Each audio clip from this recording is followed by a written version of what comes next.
আসসালামু আলাইকুম দর্শক, বাংলাদেশের ব্যাংক ব্যবস্থার সঙ্গে আমাদের জীবন জীবিকা জড়িয়ে আছে। বহু মানুষ আমরা ব্যাংকের উপর নির্ভরশীল। ব্যাংকে আমাদের অ্যাকাউন্ট আছে, হিসাব আছে, নগদ হিসাব আছে। সেখানে আমরা টাকা জমাই, টাকা তুলি এবং টাকা রাখি।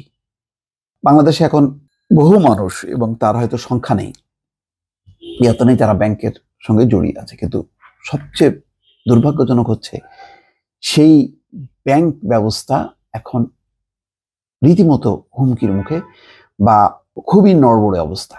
আমি কয়েকটা শিরোনাম শুধু আপনাদেরকে বললে বুঝতে পারবেন যে ব্যাংকের কি বেহাল দশা করে গেছে আগামী বিগত সরকার।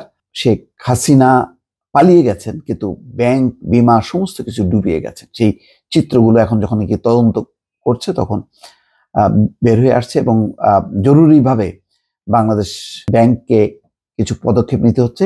অর্থ মন্ত্রণালয় সেই ব্যাপারে পদক্ষেপ নিচ্ছে। দেখেন, এস আলমের 6টি ব্যাংকের ঋণ বিতরণের নিষেধাজ্ঞা। তার মানে এই এত ফল্টি যে এই ব্যাংকগুলো এস আলমের মালিকানাধীন যে ইসলামী ব্যাংকগুলো আছে সবগুলো হলো ফল্টি, ফলে তাদের ঋণ বিতরণে একটা নিষেধাজ্ঞা দিয়েছে।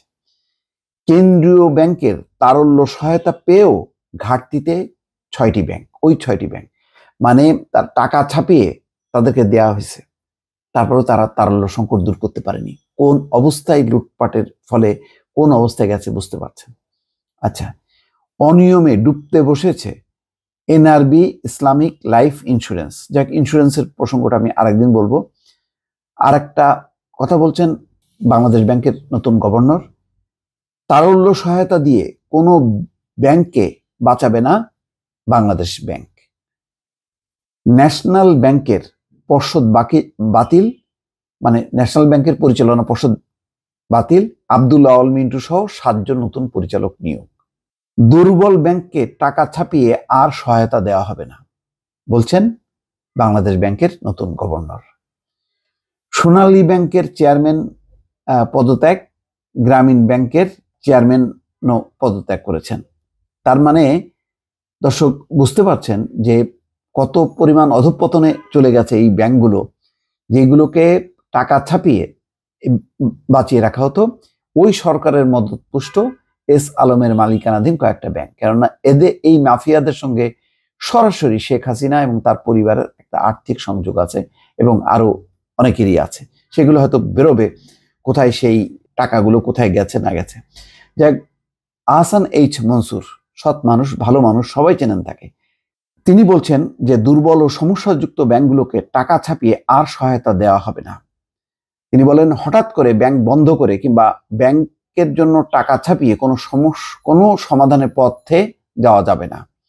মঙ্গলবার রাজধানীর মতিঝিলে বাংলাদেশ ব্যাংকের প্রধান কার্যালয়ে ব্যবসায়ী নেতাদের সঙ্গে বৈঠকে তিনি এই কথা বলছেন। গভর্নর জানান, 1000 টাকার নোট বাতিলের কোনো পরিকল্পনা তাদের নেই, ফলে এটা নিয়ে যেন গুজব না ছড়ানো হয়। তবে দুর্বল ব্যাংকের পরিচালনা পর্ষদ ভাঙার বিষয়টি তাদের বিবেচনায় রয়েছে।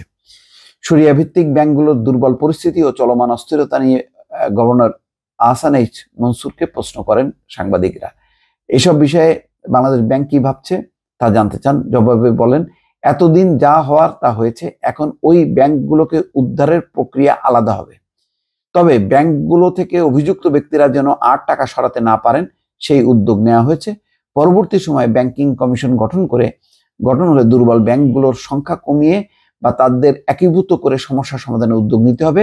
কিন্তু ব্যাংক বন্ধ বা টাকা ছাপিয়ে তার সমাধান করা যাবে না। অর্থাৎ ব্যাংক বন্ধ করেও সমস্যার সমাধান হবে না, আর টাকা ছাপায় সেগুলিকে বাঁচায় রাখা হবে, সেটাও করা হবে না। শরিয়া ভিত্তিক ব্যাংকগুলো থেকে গ্রাহকরা আমানত তুলে নিচ্ছে। এই প্রসঙ্গে বলেন, আমানত তুলে নেওয়া আমানতকারীর সার্বভৌম অধিকার। আমানতকারীরা নিরাপদ বোধ না করলে তারা টাকা তুলে নেবেন, সরকার সেখানে হস্তক্ষেপ করবে না। ব্যাংকের ব্যবস্থাপনার উপর আমানতকারীদের আস্থা না থাকলে সেই ব্যাংক চলতে পারে না। সব সময় এমন ব্যাংককে উদ্ধার করতে যাওয়া ঠিক নয়। এই পরিস্থিতির জন্য ওই ব্যাংক কর্তৃপক্ষই দায়ী। তারা নিজ দায়িত্বে এই অবস্থায় নিয়ে গেছে, ফলে আমরা তাদের এখন কোনো সহায়তা দেব না, পরিষ্কার।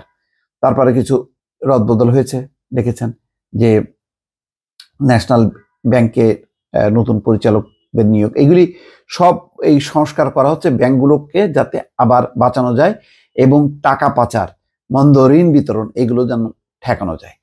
তো দর্শক, যেহেতু এই রিপোর্টটা আপনাদের সামনে আনার উদ্দেশ্য হলো এই যে আপনারা অনেকেরই টাকা আছে বিভিন্ন ব্যাংকে, আমি জানি।